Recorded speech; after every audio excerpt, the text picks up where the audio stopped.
This is the More to the Story podcast with Dr. Andy Miller. We hope you guys enjoyed today's conversation. Hey, everybody. Thanks for coming along to this podcast. It's been a real treat to prepare these and put these together for you. And it's been a bit of a journey for me, as I've heard from people all over the world who find this content interesting. You know, whenever I'm recording my own content or interviewing somebody, it just seems like an interesting thing for me to do at that time. And then it's really been a delight to hear from people from every continent, like to be able to, well, I guess not Antarctica yet, but hear from people all over the world who find this encouraging and helpful to your lives. This is the More to the Story podcast, and I'm coming to you from Ridgeland, Mississippi, which is in the Jackson, Mississippi area, and I am with Wesley Biblical Seminary, where I serve as the academic dean and professor of theology and preaching here. It's really been something unique for me to be able to do to share this content with you. And here's one thing I want to make sure you know about. I'm offering a free resource for people, a free 4-page PDF document that helps preachers and teachers move from exegeting Scripture, that's pulling out the meaning of Scripture, and bringing it to the point of proclamation. It provide some tools so you can creatively engage in that process. And you can get that for free if you go to andymillerthird.com. That's andymillerIII.com, and you sign up for my email list. So once you sign up for my email list, I'll automatically send you a link to get that free resource. Today, we're really delighted to have on the podcast Stuart Kellogg, who shares his wisdom as he's studied and looked at what's going on in the life of the church in this post-COVID time. So I think you'll find this really interesting. My thanks to my sponsors who've helped make this platform possible. It means a lot to me that you've come alongside of me. And if you're interested in sharing some of your ideas of what you think could come on this podcast, I'd love to hear from you. Thanks for checking this out. God bless you. Well, welcome to the More to the Story podcast. I'm so glad you've come along. Today, I am privileged to have on the show with me Mr. Stuart Kellogg, who's a retired media professional. He's an author, speaker. He's somebody who's actively involved in lay ministry around the country. Stuart, welcome to the podcast. Thank you, Andy. Love being here. Well, and also you have a close connection with Wesley Biblical Seminary, one of the sponsors for this podcast. You've served on the board, you've been a student. So, and you worked in the Jackson area for a while. Was that the case? That's right. I worked there almost a quarter of a century. I had moved a lot in the business. I was in television, started in the talent end on air, and then got into the management, news management. And part of that business is you move around to get to bigger markets. And I did a lot of moving. And my goal had always been to run a TV station. And so in November of 1991, moved to Jackson to run the ABC station owned by Hearst Television, a terrific company. And I tell the stories, and you'll appreciate this with children. So our youngest, Allison, turned 11 the March after we moved. I was about ready to take her to school, and she said, "Daddy, I'm so excited." I said, "Well, of course, it's your birthday." And she said, "No, I'm now more years older than houses I've lived in." So that was we had moved around a lot, but I made a promise to her at that time and was able to keep it. So stayed in Jackson for 25 years. And during that time, got to go to Wesley, which was a wonderful 7 years of nights and weekends, and loved being part of Wesley Biblical Seminary. Now, did you actually earn a degree in those 7 years, or are you just taking classes for your own development? Yes, I did. No, I got a degree. You know, I've liked that. If I'm going to do it, so I have a 60 hours a 60-hour master's in Christian studies. Yes. Wow. Well, and then you've retired and now help me know where you're in the kind of Panhandle area, Florida. No, in Alabama, please. Okay. Forgive me. We're in the nice part. Yes, please. Yes. We're right down the road where it all comes together. This is the other LA, Lower Alabama, we call it. And it was coming home, if you will. I'm a New Yorker. You can tell not much of a Southern accent. And I moved from New York. I graduated from Syracuse University and was in television there, and moved down to Mobile to be a reporter at the CBS affiliate in Mobile, WKRG. And doing a story, met my wife, and we married, and both the children were born in Mobile. And I went into management across the street at the NBC station at the time, now Fox, WALA. And then in the mid 80s, 1985, we moved. And so it's coming home. My wife, although born in Jackson, grew up in Mobile, high school, college, and taught for quite a while. And so just a couple of years ago, after retiring, we came back to this LA, Lower Alabama. I'm in Fairhope, which is across the bay from Mobile. Gotcha. Now it's interesting. You let something slide there. You said you met her on a story. Does that mean like you were out like recording a story, like a tree fell on somebody's house and it happened to be her house? I mean, yeah, give me the short version of that story. Oh, it's a great version. So no, she was a school teacher.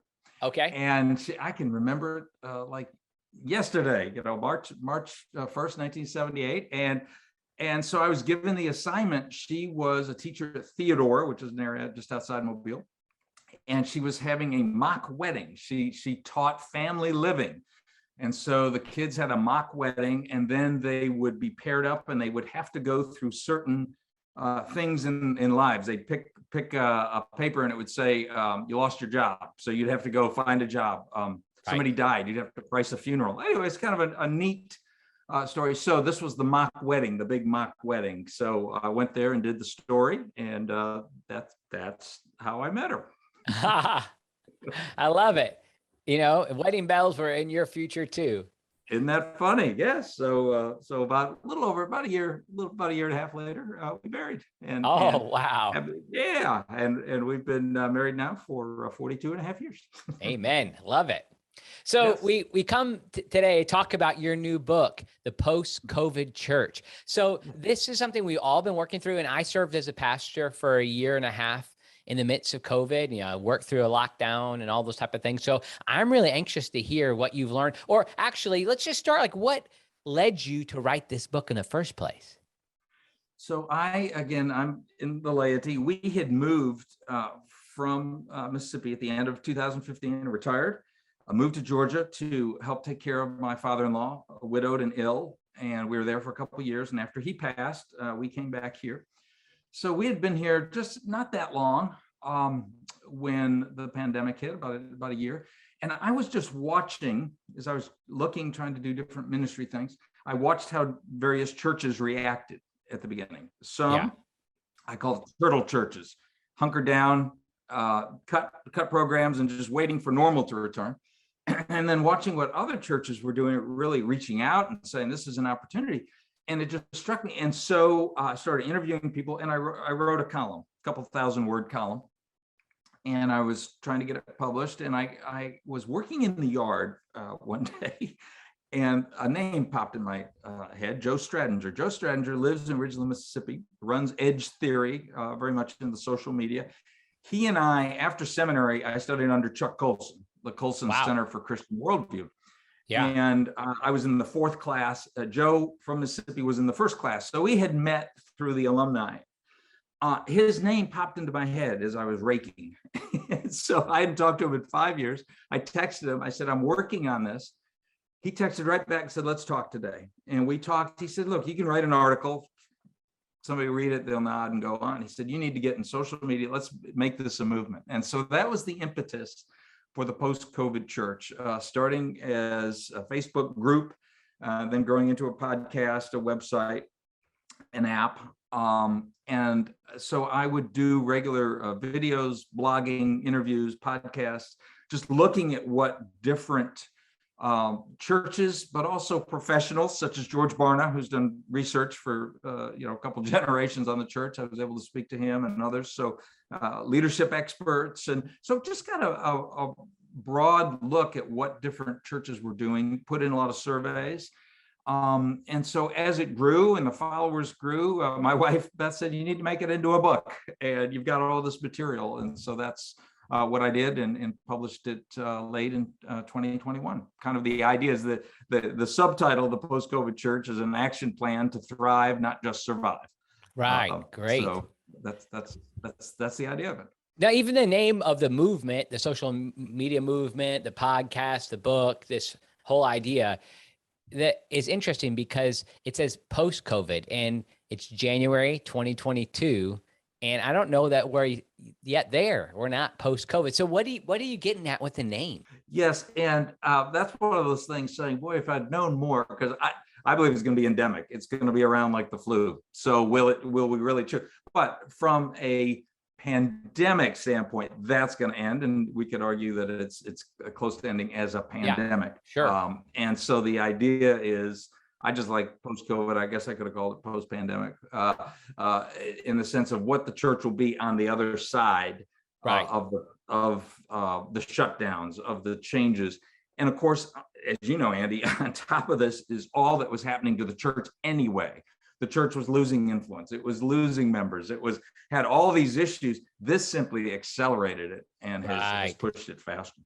And that's happened on many fronts, not just in the church, right? That's what people have said has happened with COVID, is that it's an accelerator of business problems, of accelerator of social problems, things to like mental health concerns, all of these things. It's just magnified Mental health, what's already going on. And so that's likely what you've seen happen in church. So what do you see? Like, what is your biggest concern with the church now in the midst of COVID and emerging to a post-COVID state? My biggest concern is that too many churches are saying, okay, we'll just go back. We're back to normal.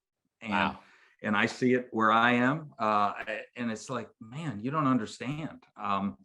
You look at the numbers, and we know the young always left, right? They would leave the church, and then when they married and had kids, they would come back. Well, they're not coming back. I mean, the data, and it's in the book there, tracking the ones 10 years ago in their 20s, now in their 30s, they're not coming back as they did before. The whole idea of how, even going into the idea of how politicized the church is, it's affecting the witness of the church, if you will, to the lost. It is the whole idea of where does the church fit for those who used to go. I'm seeing it with the younger families, and they're not coming as often. And so it's even getting more gray-headed. I think the problem in the leadership is they're just going back to what it was, rather than stopping and saying, as any business, let's put it in crass business terms, during a recession would stop and say, we got to do something different. We have to look at it differently. Not that no churches are doing it. I don't think nearly enough churches are stopping to look and say, what is it that we should be doing? For example, staff, right? Yeah. What is it that the staff should be doing? Should there be as much staff? Should they be doing different things? JB Plokuta, who's a church in Texas I talked to, and man, as soon as the doors shut, everybody on staff added a digital addition to their job description because that was just necessary to connect with the small groups and that sort of thing. And so it's this idea of, are we just doing the same thing, or are we looking at how to structure the church in what it does, especially with connections? Because I see that connection between the church and the members fraying, and it's not just going to automatically go back together. Yeah. So the things that need to change, you indicated staff. Do you mean like the staffing structure, or what staff do? I mean, you probably both, but I'm just curious, what is it that needs to change with the way we staff churches? I think it starts at the top. One of the things George Barna, he's called the most quoted man in the church. He's been doing research for decades. And I talked to him about it, and he has an important part of the book. And one of the things he says is, how do we hire pastors, right? How do they teach and preach? Sure. Do we even look at leadership? Too often, no. And it's a tough skill set, right? So part of it is, how do we set up the leadership from the top? What is it that the staff is doing? Why are you doing it? I mean, this is the perfect time. I used to do this in business. Just every year, step back and say, why are we doing what we're doing? Just because we've always done it, right? But so much has changed. And the biggest part, and this is one of my, if you will, pet peeves, when you look, is too much disconnection and not use of the laity, the talent in the pews, I call it. I mean, you've got unbelievable amount of talent, and even the smallest churches.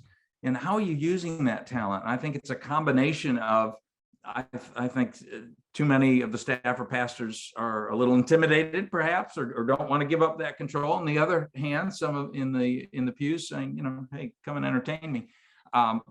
This isn't my job. There's got to be this connection, I believe, where you are using that talent in the pews to help with the mission. So I'll give an example when you ask about the structure. A lot of it, what's our mission? What did Christ say?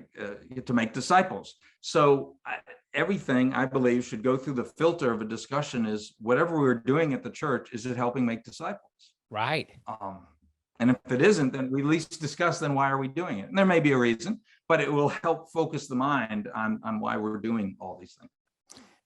What are some of those things that you see typically that happen where we aren't making disciples? Like what are some things like that typical churches have, if there is such a thing as a typical church, that are doing that aren't producing disciples? I would say I'd start with the young, and by young I don't mean real young, I mean teenage, high school. Let's look at that high school ministry, and this idea of how is that set up? Is it an entertainment, or are you teaching biblical worldview? Are you teaching something that will help them when they leave the shell of this nice little shell and they walk into the philosophy class at college as a freshman and they're running into the secular world, and they're running into this university, and so many people are going to challenge their faith. Do they have any basis? Have they been instructed? Do they know how to defend the faith?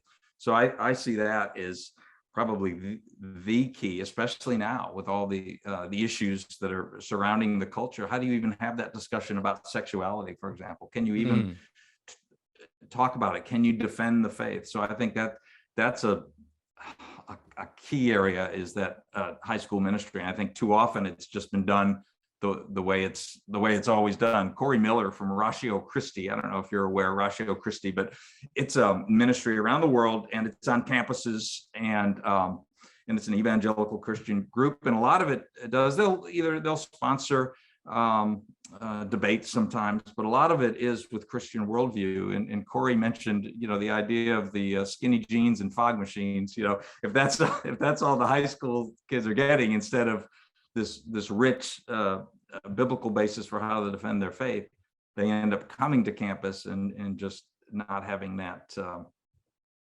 background to be able to truly disciple, because they haven't been discipled. So I think that's a one big key area for a lot of churches. So this is that moment for people to really I keep going back to never waste a crisis, which is not necessarily something that I should quote, but the idea is here you have this moment where everything is being questioned. So therefore you take advantage of the opportunity to really look at, is the kind of Christian moralistic babysitting that can happen sometimes in youth groups, and not saying all the time, but is that something that needs to be revamped? Why is it that COVID gives an opportunity for that? To switch, because there. Anything that's a major disruption, right? Anything a major disruption that makes you stop and see what's going on is a natural way to say, whoa, the door's shut. I mean, when does that happen? Everything shut. So what do we do when the door's open? So in other words, it's that big catastrophe, if you will, that focuses the mind. And I think that's why at that, and make everybody thinking, oh my gosh, what's going on? And here's the flip of it, Andy, that's the cool part, if you will. There's never been a greater need, right? Because even the most hardened atheists may not admit it, but they're saying something's going on here. So this is changing. And so, wow, here's an opportunity. And I love one of the guys I spoke to when we were talking about the church at this time, Bill Wilson, and he's head of Center for Healthy Churches. And he said, there's never been a better time to be the church. Wow. And he didn't mean easiest, he didn't, but you talk about the need, and you look at any issue. And one of the ones I love talking about is the racial issue, and the whole issue of critical race theory, which is absolutely contradictory to biblical justice, and it's tough to even have that discussion. But here's this issue in which, what a wonderful, this Christian faith has the answer, has the answer to the issue. So what an opportunity to talk about it and to be able to say, this is, we have been reconciled in Christ, right? So here's the answer. But now let's do it. Let's make it work as Christians, rather than going into some neo-Marxist idea of putting everybody in a oppressor or oppressed. We have a much better answer, but how many people can really explain that and share it? Right. Well, the challenge there ends up being so clear in that even just talking about something, you divide yourself. Even some people will be frustrated that you said what you just said, who might be listening to this podcast, but nevertheless, like you're saying, I mean, do you think that's necessary? The church, we have to speak truth to power. We are the ones to stop and speak into it. And I've been surprised as I've spoken. I thought I'd get a little more pushback because usually it's an evangelical group, a more conservative group. I feel strongly, I talk about it in the book. You get a church that becomes an appendage of a political party, and the white evangelicals and the GOP. That's not a good thing. We're supposed to speak truth to power. And if something's wrong, you don't, as I talk about Bill Clinton, you don't get him because of what he did sexually, but then you give a pass to somebody who has an R by their name. I mean, that's not biblical. That doesn't make sense. And the other thing is that it, and I try to get past all the political to say, look, it's hurting our witness because the image of the evangelical church, well, you're just a bunch of crazy white wing nuts, and we're not going to listen to you. But here we have this field white with need to talk about the need for Christ, and if you're not able to witness because the brand has been tarnished, that's a big problem for the church. And it has to change. It has to be willing to change, and that's not easy. And I understand that politically, but I think it's critical, and I think it's what Christ did. Did Christ speak truth to power? I think he did. Right. I've found that's been interesting as I've spoken up on some of these issues myself. The challenge has been is that people might think that I'm not for the elimination of racism. They well, if you're serious about the racial concerns that happen in our country, and you lived in Mississippi for 25 years, and I've lived here for not even a year, we're aware of the challenges in this state and all across the country. So you want to do something about it. And the most obvious answer that's out there comes from the perspective that takes the worldview of critical theories in general, and then creates a situation where you have people who live in a supremacist culture, and every act, unknown or unknown, implicit or explicit, is an act of racism. And there's an oppressed and an oppressor. There's a separation that comes. And I think it sounds like, okay, well, I want to do something. And this is what some people who are active in racial reconciliation are saying that we should do. Let's do it. Well, then it's interesting. I found is that I've just asked, what is the intention? Like, where do we want to be? And what is the actions that will come? And what I've seen is that that's actually led people to separate more, to distinguish ourselves more and more away from our, actually make our racial categories more strong and more part of what we're doing. So like, that's really, and it even led in some groups to separate people out, for churches and church groups to separate people out based upon their race. And I feel like that's retrograde. Like, this is moving back. And so instead of taking a conversation to another level, we end up going backwards. Do you see that too, Stuart? Absolutely. And that comes with the hard part, and too often the churches, and look, they're still largely white and black. That's just, I don't care whether you're in Mississippi or New York. Right. That's just the fact. And too few times, and it takes effort. I've thought one of the things I talk about in the book is just this idea, once there's a relationship between a black pastor and a white pastor, and just having 10 people from each of the churches just go to some neutral place, just to sit and talk and listen. I can't tell you. And again, I worked in a business. My company was a large mix of African American and whites, and you hear stories and you see things, and that you didn't. And I don't think that happens enough. But just to sit and listen, and to listen to the story of the African American and what they had to say to their kid before they go out in the car, because they're going to be driving through a white area. You can say, well, that's nonsense.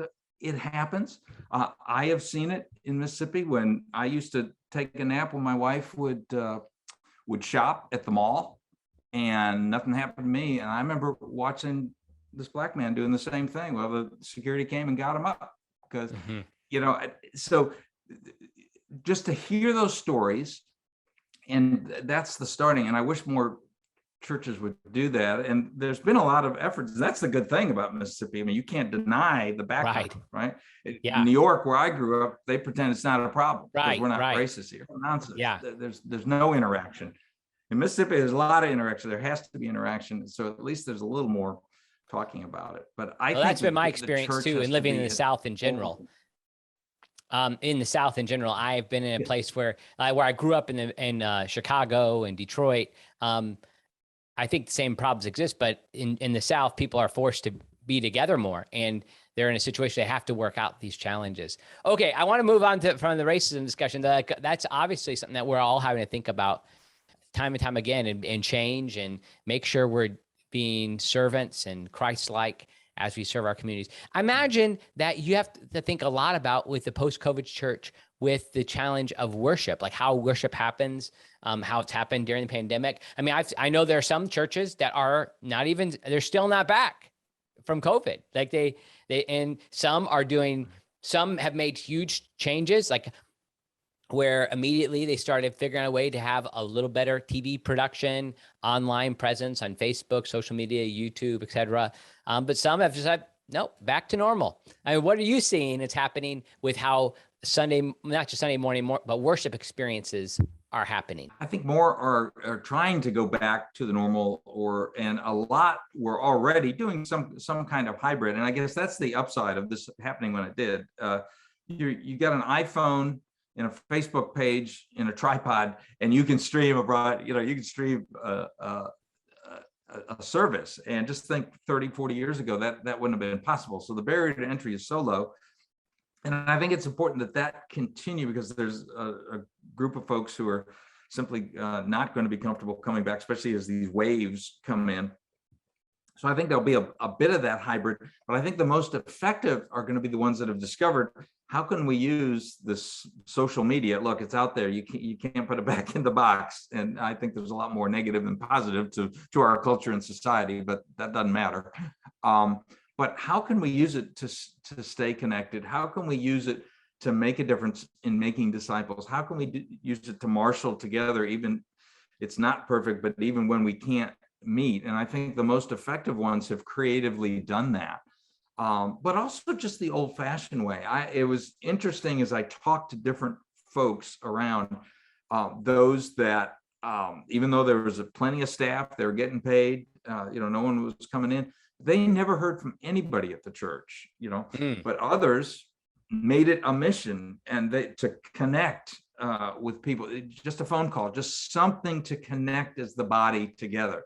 And I think that this has all gone to reinforce the importance of the body being together. And if not in one place worshiping, even if that gets disconnected, can we be together at least connecting by talking and being there and sharing? That's better than nothing. But too many didn't do that. And that's why, we're looking at even the churches coming back before this latest wave came, the Delta wave.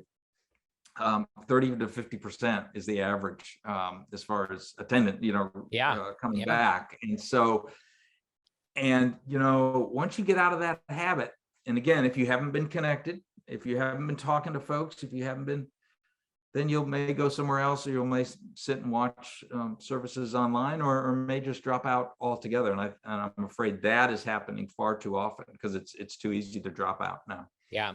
Two things you said I want to pick up on. The first is you said all you need is a tripod, an iPhone, and you're ready to go. You're ready. I don't know if we need anything else. I mean, certainly things can be have a higher quality. When we went immediately, the first Sunday of the shutdown, we just did that. That's all we had. And that was actually during the lockdown was when I had the highest attendance online. We ended up having over 150 on with us live in that time? Well, those numbers went down as people started to come back, but we still maintained a steady audience, probably 40 to 50 that were always online with us. And sometimes that would be one of those viewers would be a room full of people, or a family that would be there. But here's what's interesting. I think maybe you can expose the challenge of this.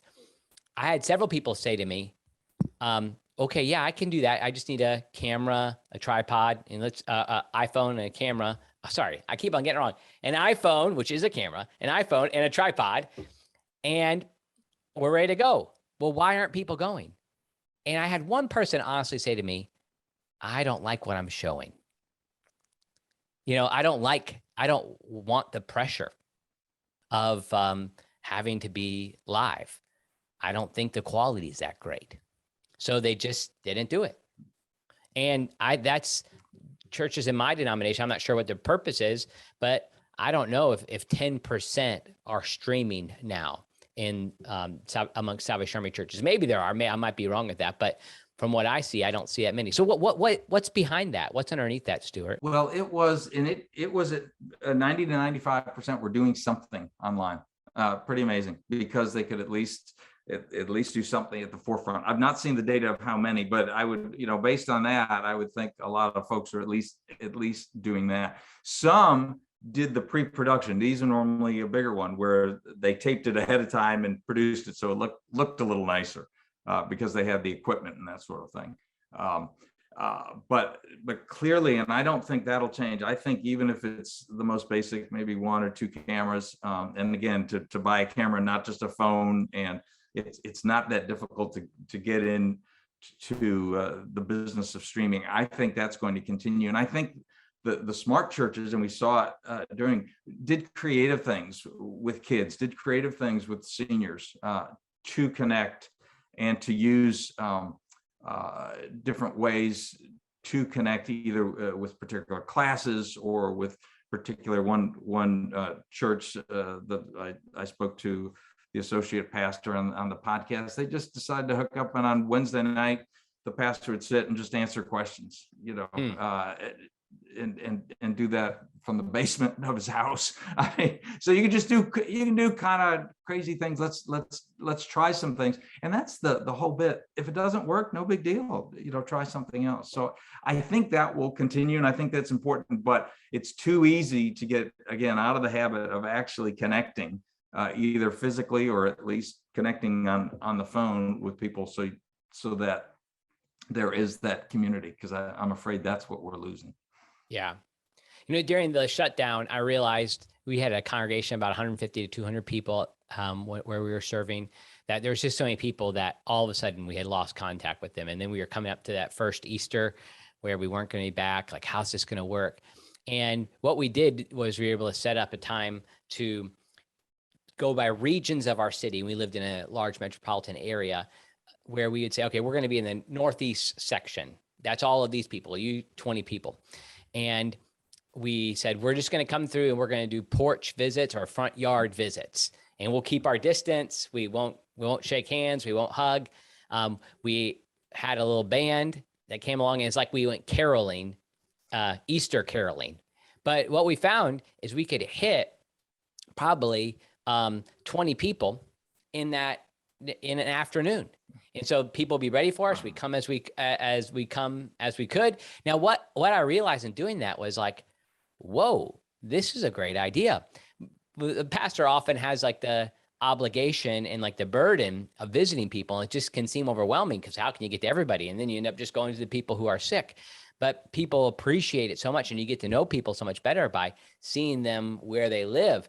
And so what I realized is, no matter what, if I was to serve again as a pastor, when I first come, I'm just going to do, COVID or not, do these front yard caroling visits. Just go through 5 minutes here, move on to the next one. It worked out pretty well. But I think that's this idea of like, all right, there's a need, there's something that needs to happen. There needs to be a connection. And I think that's what you're trying to drive us back to, is like the church has a function of making disciples. Now, how do we, in light of this opportunity, get some new forms so that mission can function? Is that the kind of big idea you're going for? Absolutely. And it may be what you said, made me think of Warren Latham, who's a retired district superintendent in Georgia, and he pastored a very large church. He started Venezuela Now, which is and has a seminary in Venezuela, which is, you can imagine, a difficult place to be. But one of the things he talked to me about, obviously that shut down, but they went to the home. And so all of a sudden they were in homes. But the other thing they did, there were pastors on the rooftops in Venezuela as everyone was shut down, and the pastors were preaching from the rooftops. And another pastor in America saw that and said, we should be doing that. Yeah. So it goes right to it. We shouldn't have to have a COVID pandemic for that to happen, to go to the home. So I think that's exactly what you're talking about. What are some other innovations that you've seen that you could advise other church leaders to implement? I'll give you an example of, and I shared this example from my own time in Georgia. And this goes to the idea of saying, what talent is there? I think too few times does the church have an inventory of the talent there, right? Do you know what your members do? Well, and maybe not even professionally, it's just that, they did something else and then changed careers. So it just may be an interest. And I'll use an example. This fellow I got to know who had retired to Georgia where we were, and he was the retired head of human resources worldwide for Union Carbide. Pretty darn big job. Wow. And then he had gone after retirement in different ministries to help organization and management.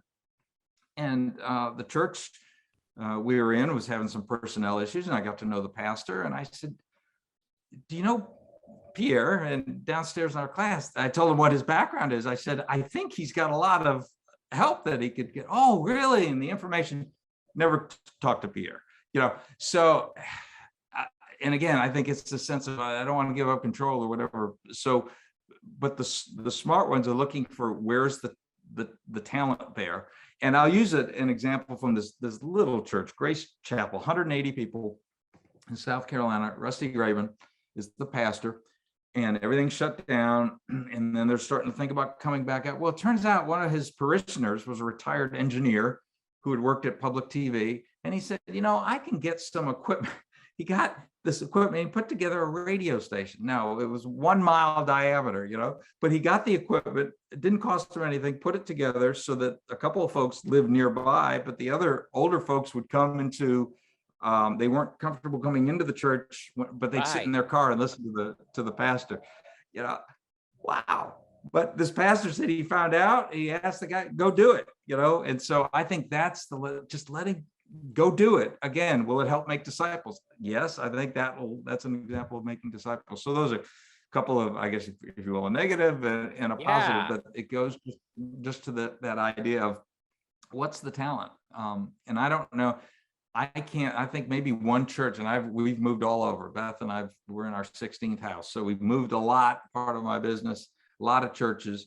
I think maybe there was one who ever did what do you do? What's your background? What do you have that, a talent inventory.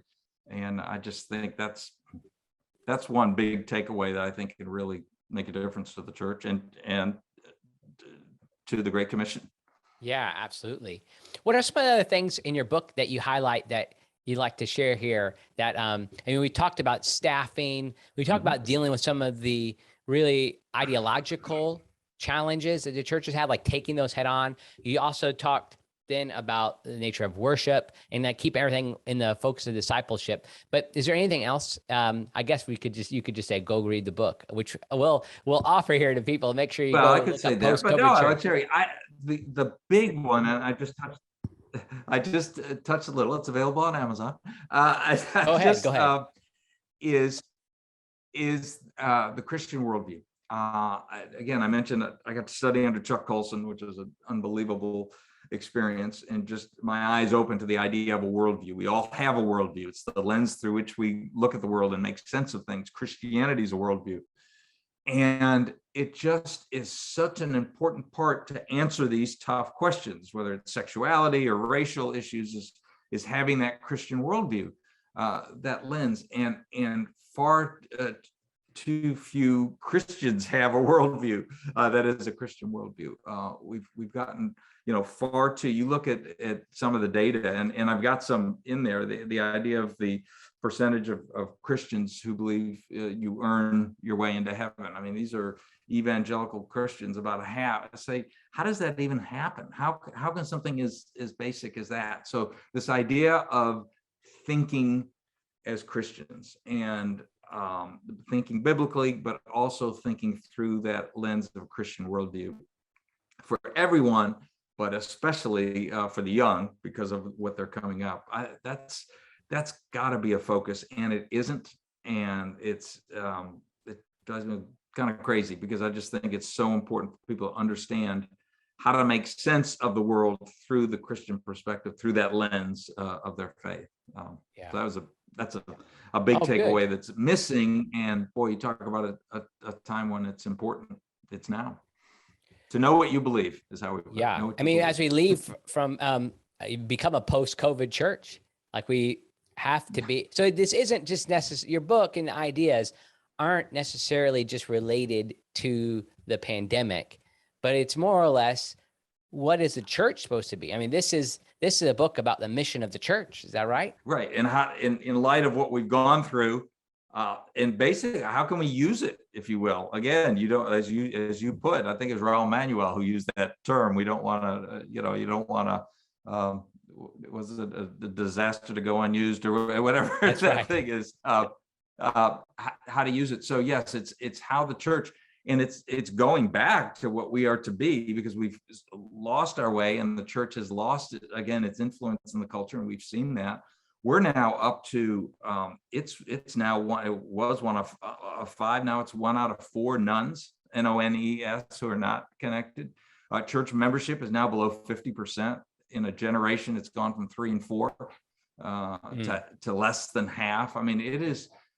And again, the trends are already going, and this has really pushed it. So what are we supposed to be doing? And then you look at it, the burnout rate, some of the data on pastors, and boy, you talk about a tough job, and it is, which is why they even need more help. But that idea of the potential burnout, and again, what does the body, and it's all of us, and it's not this staff and people, and and I think that's something that'll be a big plus to those churches, as I say, that thrive, will be that they'll be using that talent, and it'll help the pastors and the staff, and it'll help make it the idea of making disciples and getting outside the walls.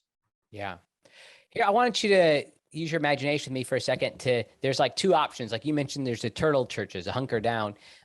There's like an option to not respond, just to go back to usual. I want you to describe the future of that church. And then I want you to describe like a church that takes the criticism and the challenge that you're presenting as an opportunity for growth, and what that church could be. So could you contrast the vision of kind of playing the movie out, so to speak, of what the futures could be for like if you're the turtle church, this is what's going to happen. And if you're the church that responds to this challenge, this is who you can be, and this is the impact you could make. Yeah. And I think that the turtle churches in a generation will be pretty much dead, because literally it's just the life tables, right?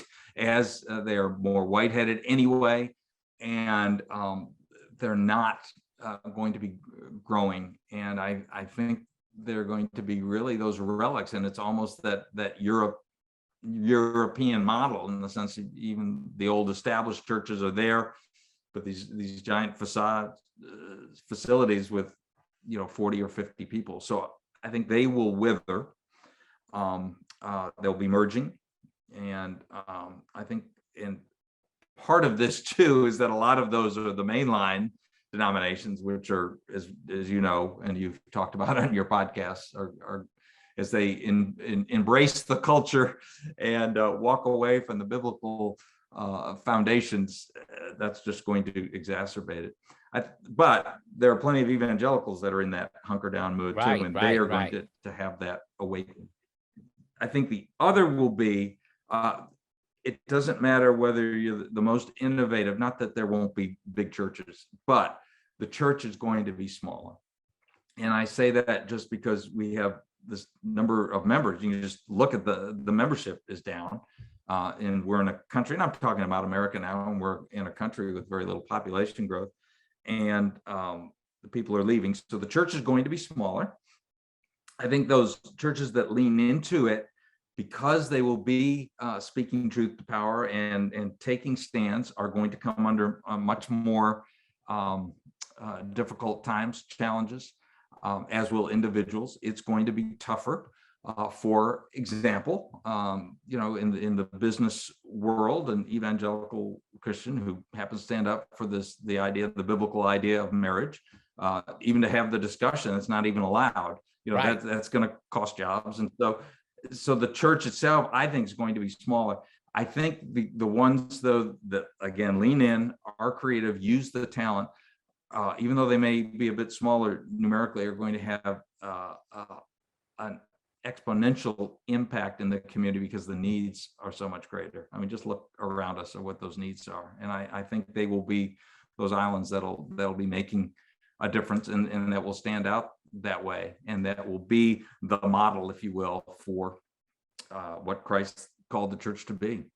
Amen. But I think overall it'll probably be smaller, and even the bigger churches are going to be smaller in the sense of decentralizing, whether the home church model or the small group model, and having more flexibility to go serve that northeast part of the town on your own. Yeah. Rather than the big mother church, everything happening there. Right, I think that's for sure. the vision, and I think that's exciting. Absolutely. Yeah. Well, I have one more question for you, but I want to remind people, if you're tuning into this podcast, this is the More to the Story podcast. And if you are able to join my email list, where you can go to Andy Miller III, that's andymillerii.com. I have some available, a free resource for you. If you are a person who is serving in ministry in any way, as a lay leadership or as a preacher, I put together a tool for preparing for sermons and for teaching from Scripture. So the idea is it walks you through an inductive Bible study method, and with tools to kind of pull out things that would be significant to help you prepare an engaging message. So you can get a free copy of that resource. It's a 4-page PDF if you sign up for my email list at andymiller3rd.com. I'd love to have you do that. And if you could take a minute to subscribe to this on YouTube, or subscribe on, hit like on YouTube as well, but subscribe on podcast channels too. That would be helpful to us. And also, I recommend you go find the Post-COVID Church, where there's a lot of great interviews with Stuart. If you like what you've heard here, he has a way of getting to some amazing guests, as you've already heard here. So I just recommend that you check that out with him. Okay, Stuart, here's my last question. Since this is the More to the Story podcast, the way I think about that is there's a theological sense to it too, that we're not just about kind of getting our sins forgiven and being done, but there's the process of sanctification as well, where God's Spirit can make us more and more like Jesus. So there's more to the story of salvation. But also, I like to think we get a little deeper with people to find out more of their story. So, Stuart, is there more to the story of you? Is there something about you that you don't often get to tell? Yeah, and I've found that since I'm going out now and speaking about the book, I do get to tell a little more of the story. I find it, and this is what's so beautiful about the Wesleyan story. I was an adult. As I mentioned, grew up in New York, went to a mainline Presbyterian church, and was part of the youth group. As I look back now, I call myself a functional Unitarian. Wow. Talked about Jesus at Christmas and Easter, never the Holy Spirit. Oh my gosh. So this idea, so I go from New York to Mobile, Alabama, in the heart of the Bible Belt, and people talking about having a personal relationship with Christ. What are you talking about? I mean, that's how I'd never really heard it. As I look back now, I remember one spring day in Syracuse. It was one of the few nice days we had that spring. Somebody from Campus Crusade for Christ sitting next to me, and I didn't know what he was talking about. And I then realized later, as I moved to Mobile, this idea of personal relationship with Christ. I gave my life to Christ. I can point to that Monday morning in my apartment. But then I was a member of a mainline Presbyterian church. I remember telling the pastor, and he said, "That's nice." I mean, it was like, and so there was nothing around. And so everything was just that personal relationship going to heaven. And it really wasn't until fast forward a couple decades, I'm in Jackson, I'm getting around a group of evangelicals, and then getting through Dr. Matt Friedemann, who I knew professionally, and he got me to start classes at Wesley, this idea of, no, this is a bigger, it's not just sitting around waiting for heaven to come. We're called to be transformed and to continually be transformed and live that life differently here constantly. And so that just opened my eyes and the challenge. And I still, to this day, I have that issue of, okay, how am I doing my walk? What am I called to do? I share with you, I don't have a problem sharing with struggles. I talk openly when I was in Jackson with depression. I saw a professional, a Christian counselor. I like to talk about that because I think too few people talk about mental health. Right. But it took a lot of, and I still have some issues with that. But all along this path, and people would look on the outside, oh, pretty successful professionally, is this idea of questions and that darker time where, boy, if there weren't Christ in that walk, how would I have grown? So wow, so that's a little different, and I don't get to talk about that enough. Yeah, well, I'm glad you did just now. Thanks so much for your time, Stuart. It's been a blessing to have you here. And again, check it out on Amazon, Post-COVID Church, or just Google it. You'll find a variety of resources available for your church, and really just to think about where God's taking you and the church in the future. Thanks, Stuart. Andy, thank you very much for having me. I've really enjoyed talking about the book, but more importantly, talking about the issues that are facing the church. And again, what a wonderful time to be the church. Amen.